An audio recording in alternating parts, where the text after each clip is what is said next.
Hello students, this is our first lesson video for chapter 15, last chapter in our book. This lesson is found on page 259 in your textbook, so please follow along if you do not already have your textbook out. And this lesson is called Building Solids Using Unit Cubes, to which you may be wondering, what on earth is a unit cube? This is a unit cube. We use that to build different shapes and to also measure their sizes. Unit cubes can, as you can see down here, we use multiple of them, but the individual cube, all of its different edges are 1 unit long. Remember, a cube is a shape that has 6 congruent faces, and all of them are squares. So whether I'm looking at this edge, or one behind there that I can't even see, they're all 1 unit long. Sometimes that may be an inch, sometimes a centimeter, sometimes a mile, but in this case, we're just going to call them units. You can stack those to show something that's more than just 1 by 1 by 1 though. Look at this example here. Here are 2 unit cubes together. So I've placed one on top of the other. You'll notice that on this top cube, I can see 3 faces, and there are 3 other faces that I'm not able to see. The other base that's opposite of this face, the face on the back that's opposite of this one, and the opposite of this face. So I can only see 3, just like in this one here. On this cube down here, I can actually only see 2 of the faces, but I know that there's a face on top of well that's covered by this cube on top. So even though there's only 2 faces, it's the same size as this one here. This is kind of hard to imagine because I know it's a 2D drawing through a screen instead of a 3D one that you're looking at. But these would be 2 cubes on top of each other. We'd say it's got a width of 1, maybe a depth of 1, and then it's 2 units tall because this represents 1 unit length and there's another one. Now if we look at these shapes down here, how many units cubes make up these shapes? Well, here's one right there, and we can see all 3 faces there. Here's another one where we can't see the front face because it's covered by the one in front of it, but there's a second and there's a third. So maybe drawing arrows will help you to realize that there are 3 here. Maybe you actually want to write the number on these cubes. So I could say here's 1, here's 2. Now I would, when I say 1 and 2, this 1 also represents this one and that one. So this is not a third face right here, or third piece, sorry. So these are both faces of the second, and this back here, this is the third cube. So this actually also has 3 unit cubes.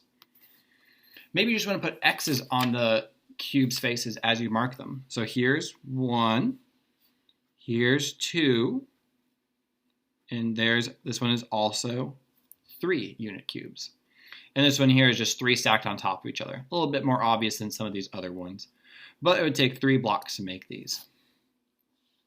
Now let's look at one that's a little bit harder. You can see I am still human, so I still make mistakes. This one was too big and had some wrong lines. But this is the cube that you can find on page 261 in your book. And we're asked how many unit cubes make this shape. Well, I can see this is the one that's probably most clear, this one right here, because I can see 3 of its faces.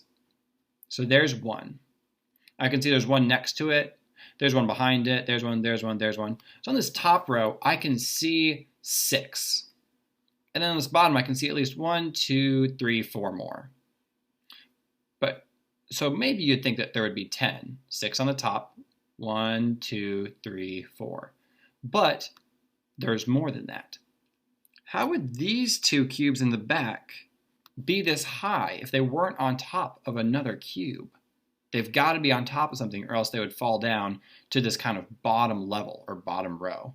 So these 2 cubes, even though all I can see of them is 1 face, also represent a cube underneath them so that they're able to be this high.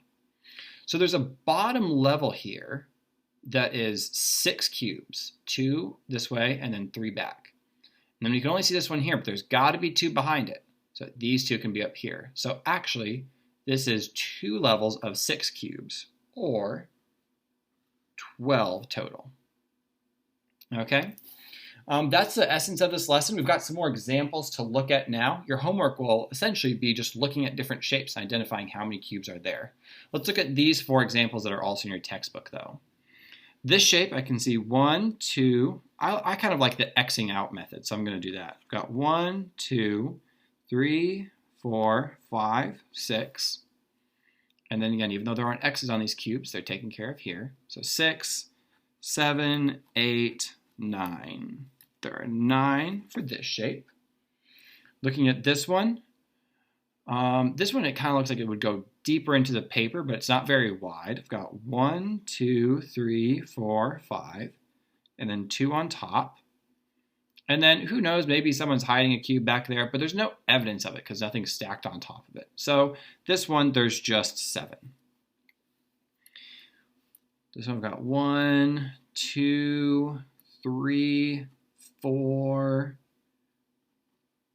5. It looks like just 5 there. It looks like there would be more, but there's none behind there. So this one is something around here. I did forget one. Can you find out which cube I missed?